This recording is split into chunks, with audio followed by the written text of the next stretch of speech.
আমরা বিভিন্ন আলোচনায় কিশোর গ্যাংকের বিষয়টার কথা শুনেছি। কিন্তু আপনার পাশে বসেই একজন উচ্চারণ করেছিল, হ্যাঁ, কিশোর গ্যাংকে ওই জুলাই আগস্টে বিপ্লবে আন্দোলনে ব্যবহার করা হয়েছিল। এই বিষয়টিকে আপনি কিভাবে দেখেন? এবং কিশোর গ্যাং এখন নাকি বিরূপ আচরণ করছে। একটু যদি ব্যাখ্যা করেন। এটা আমি ঠিক জানি না। ও বলেছিল, আমার খেয়াল আছে, আমার আমার মনে পড়ছে, বেশ অনেকদিন আগের কথা। সে বলেছিল, এবং তখন আমি কি বলেছিলাম আমার আসলে খেয়াল নাই।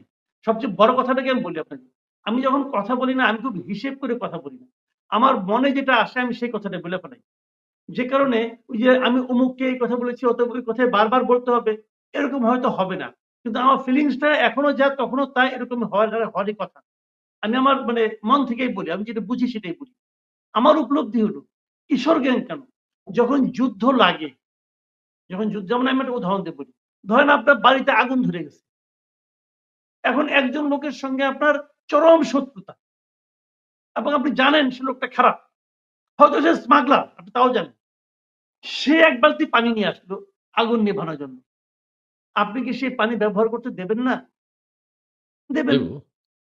দেবেন। কারণ আপনার আগুন নিভানোটা হলো প্রাইম টার্গেট, যে আমাকে আগে আগুনটা নেভাতে হবে। ওই সময় একটা যুদ্ধ চলছিল, আমি আগেই বলছি এটাকে আমি যুদ্ধ বলি, যে শেখ হাসিনার সরকারের বিরুদ্ধে সাধারণ মানুষের একটা যুদ্ধ ছিল। সেই যুদ্ধে কিশোর গ্যাং অনেকেই অনেক মতো করে তার তার মতো করে আনছে। কেউ কেউ হয়তো আনে নাই, কিন্তু নিজের বাহাদুরি দেখানোর জন্য এখন বলছে এনেছি। কে কি করেছে আমি জানি না, আমি বলতে পারবো না। কিন্তু যারাই এনে থাকে, সেটার উদ্দেশ্য ছিল হাসিনা সরকারকে বিব্রত করা, বিপর্যস্ত করা। সেই লক্ষ্যটা অর্জন হওয়া পর্যন্ত আমি এটাকে কোনো দোষ দেখি না। অর্জিত হয়ে যাওয়ার পরে নিয়ে আমার আপত্তি, যে কথাটা আমি বললাম যে 5 থেকে 15 পর্যন্ত কি হয়েছে সেটা নিয়ে আমার আপত্তি। ওইটা হওয়া উচিত হয়নি। জি, তবে এখানে আরেকটা কথা বলি। কিশোর গ্যাংয়ের কথা যেটা আমরা শুনেছি বা ওই ছাত্র যে কথাটি বলেছে, আপনার পাশে বসেই বলেছে, আপনার হয়তো এখন স্মরণে নেই। সেটা হচ্ছে আগে থেকে কিশোর গ্যাংকে মোটিভেট করা হয়েছে।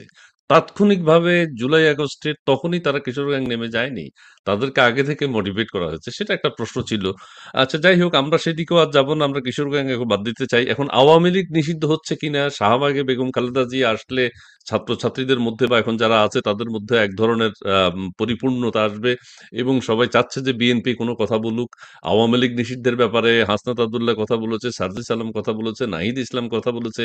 তারা চাচ্ছে যে বিএনপি, তারা এখন বলছে বিএনপি ছাড়া আর সবাই নাকি এসছে। আপনার কাছে কি মনে হচ্ছে আওয়ামী লীগ নিষিদ্ধ হবে কিনা, বেগম খালেদা জিয়া এই সমাবেশে আসবেন কিনা? এখন বেগম খালেদা জিয়া সমাবেশে আসবেন কি না আসবেন এটা আমি বলতে পারবো না। জি। এটা নিয়ে আমার কোনো ভবিষ্যৎবাণী করা উচিত হবে না। আর ভবিষ্যৎবাণী করা ঠিকও না। এটা কোনো ব্যাপারে ভবিষ্যৎবাণী করা ঠিক না। ভবিষ্যতে কি ঘটবে আমি জানি না। ২ নম্বর কথা হলো, আমি আওয়ামী লীগের নিষিদ্ধকরণের ব্যাপারটা বলতে পারি।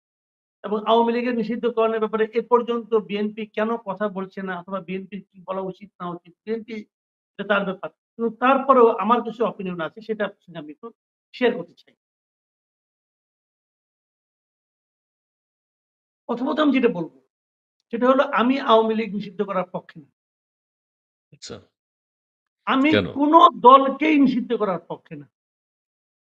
এমনকি আওয়ামী লীগ আমলে যখন জামাতে ইসলামকে নিষিদ্ধ করা হয়, তখনও আওয়ামী লীগ গভর্নমেন্ট ছিল দায়িত্ব, ক্ষমতায়। তখনও আমি বলেছি এই যে জামাতকে নিষিদ্ধ করে আওয়ামী লীগ একটা ভুল করল। মানে ওই সময়েই বলেছি, ওপেন, আমি এটা একটা টেলিভিশন টকশোতে আমি প্রকাশ্যে বলেছি যে আওয়ামী লীগকে নিষিদ্ধ করে, সরি, জামাতকে নিষিদ্ধ করে আওয়ামী লীগ একটা ভুল করল। আচ্ছা, আমি এখানে কোন, মাসুদ ভাই, আমি আমি আমি একটু কথা বলি। জামাত আর আওয়ামী লীগ কি এক হলো? জামাত কিন্তু আওয়ামী লীগ বাংলাদেশকেই বিশ্বাস করে না, স্বীকার করে না, বা বাংলাদেশের স্বাধীনতা চায়নি। সেই হিসেবে বাংলাদেশে তাদের রাজনীতি করার কোনো অধিকার আছে কিনা, এক।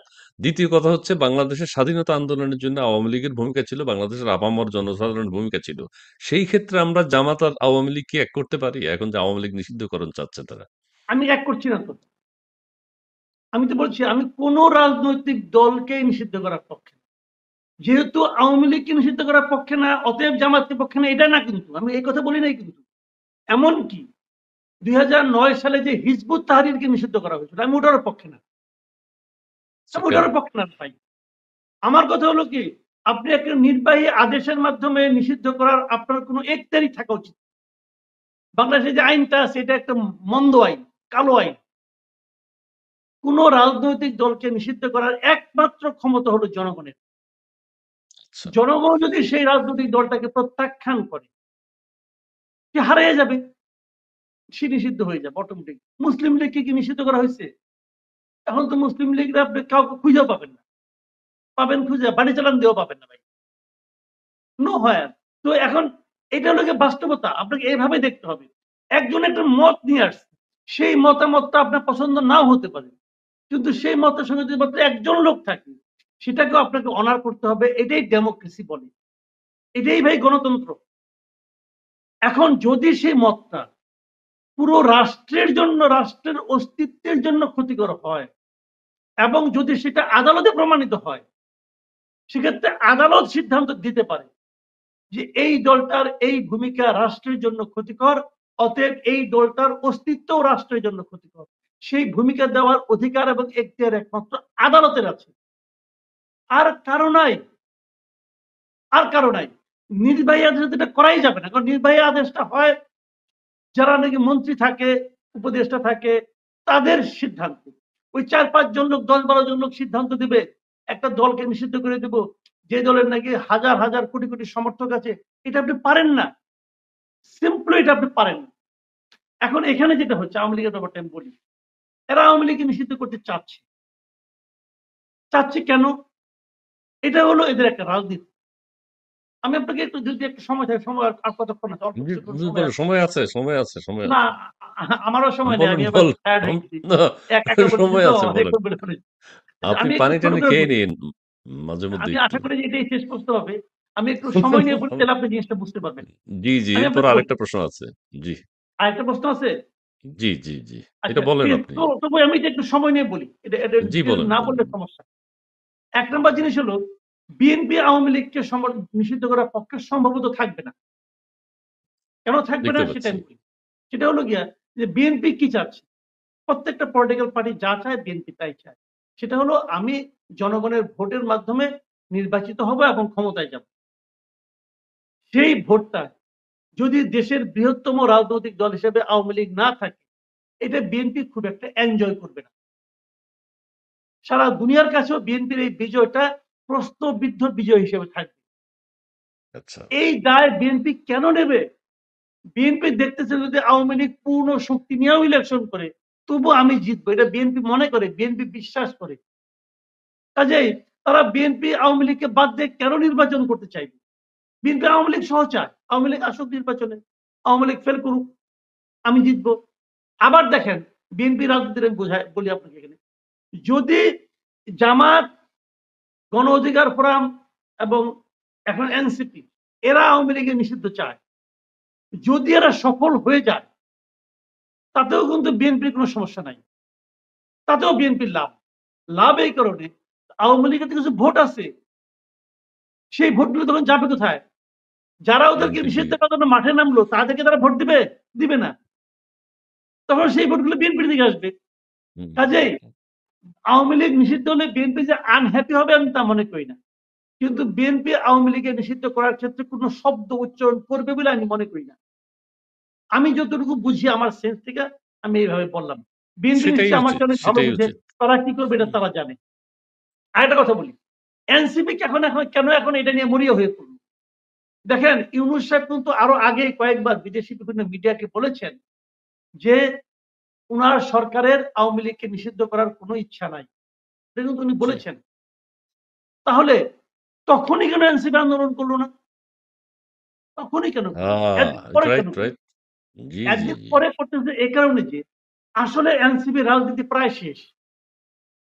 আ এনসিপি যে লক্ষ্য নিয়ে আসছিল দায়িত্ব, মানে পলিটিক্যাল পার্টি ঘোষণা করছিল, তারপরে কয়েকটা তারা প্রোগ্রাম করছে। পহেলা বৈশাখে একটা প্রোগ্রাম করছে, যে প্রোগ্রামে শখানেক লোকও দর্শক হয় নাই। এটা নিয়ে দর্শক লোকে শূন্য। অনেক ট্রল করেছে। তারপরে বাইতুল মোকাররমে শুক্রবার দেখে গেছে, শুক্রবার দিন তো এমনি লোকজন হয়, তাও খুব বেশি একটা লোক হয় নাই। তারপরে আবার বিভিন্ন মিডিয়ায় দেখলাম ওদের 2 জনকে ইন্টারভিউ নিছে। ওই যারা আসছে তারা বলছে 200 টাকার বিনিময়ে নাকি আসছে। এই ধরনের কথাবার্তা দেখছি ভাই। সত্য মিথ্যা আমি বলতে পারবো না। তো এইগুলো মানে মানে এনসিপির ইমেজকে বাড়ায় নাই। বরঞ্চ এনসিপির যে রাজনীতি নাই এখন, এটা প্রমাণ হতে যাচ্ছে। সেই সঙ্গে এনসিপি শুরু থেকেই বলছিল তারা নাকি রাজনীতি এক নতুন রাজনৈতিক বন্দোবস্ত নিয়ে আসবে। সেই জি, জি, নতুন জি। রাজনৈতিক বন্দোবস্ত জিনিসটা কি, এখনো এই দেশের দেশবাসী কেউ দেখে নাই। এই সংক্রান্ত এক পৃষ্ঠার একটা লিফলেটও তারা তৈরি করতে পারে না। যে কি নতুন রাজনৈতিক বন্দোবস্ত জিনিসটা কি রে ভাই, বুঝলাম না। তারা ওইটাও বানাতে পারে না। তাহলে এখন তারা জনগণের কাছে কি নিয়ে আসবে? আর তাদের আসলে তো লোক হয় না। এখন তারা মনে করছে যে এটা হলো একটা পপুলার একটা স্লোগান হতে পারে যে আওয়ামী লীগকে ব্যান করো। অতএব তারা এই পপুলার স্লোগানটা নিয়ে, এবং কবে আসছে? শুক্রবার দিন আসছে। এই শুক্রবার দিন কিছু লোক পাওয়া যাবে, জুমার নামাজ পড়ে লোকজন আসবে, ছুটির দিন, এবং শুক্রবার দিন শাহবাগে আসছে।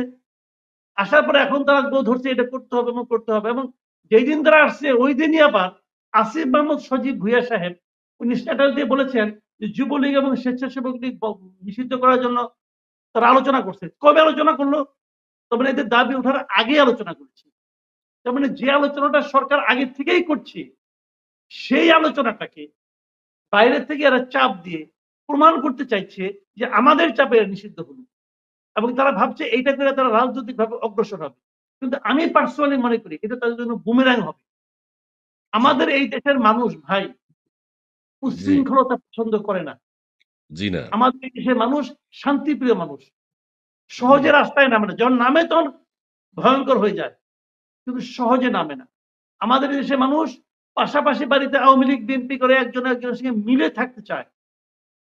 15 বছর বিএনপির লোকজনরা ঘরে থাকতে পারে নাই, এটার জন্য দায়ী কিন্তু তার প্রতিবেশী আওয়ামী লীগের লোকটা না, এর জন্য দায়ী হলো আওয়ামী লীগের নেতৃত্ব। জি, আওয়ামী লীগের নেতৃত্বে কেন তা থাকতে পারে নাই? আওয়ামী লীগের নেতৃত্বে এটা ভুল করছে। এখন আওয়ামী লীগের লোকজন দেখেন আল্লাহর কি পরিহাস, নিয়তির কি পরিহাস, এখন আওয়ামী লীগের লোকজন ভয় থাকতে পারে না। তো এটা কি চলতে থাকবে অনন্তকাল? এইভাবে যদি অনন্তকাল চলে তাহলে দেশ অগ্রসর হবে? হবে না। ভাই দেখেন আমি আওয়ামী লীগ করি না ভাই, আমি বিএনপিও করি না, আমি এনসিপিও করি না। আমি এই দেশের একজন সাধারণ নাগরিক। আমি মনে জি, করি যদি জাতিকে দেশকে আপনি যদি বিভক্ত করে ফেলেন, বিভক্ত জাতি কখনো অগ্রসর হতে পারে না। এই জাতিকে ঐক্যবদ্ধভাবে অগ্রসর করতে হবে। আমরা আশা করেছিলাম যে ডক্টর ইউনূসের নেতৃত্বে একটা ঐক্যবদ্ধ জাতি উনি তৈরি করার চেষ্টা করবেন।